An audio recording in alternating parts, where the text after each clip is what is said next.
Feeling ko wala ako sa Singapore. Feeling ko nandito ako nasa bahay ako nila Kuya Benny. Ang daming manok talaga dito, nagkalat lang. O bawal naman silang hulihin, bawal kainin. Kulong kaagad talaga. Tingnan mo dito, oh, para silang bukid talaga.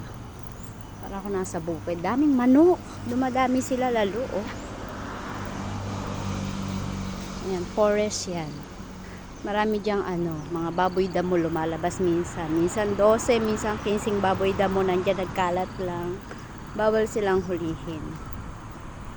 Yan, nakakatakot. Pag nakikita ko sila, tumatakbo ako. Kung nasa Pilipinas lang ang mga baboy damo na yan, katay na sila, 'di ba? Yan, dito kami malapit. Tapos yung bahay namin, ayun, yung bahay namin yan. Yan yung kondo ng amo ko. Yan yung kondo.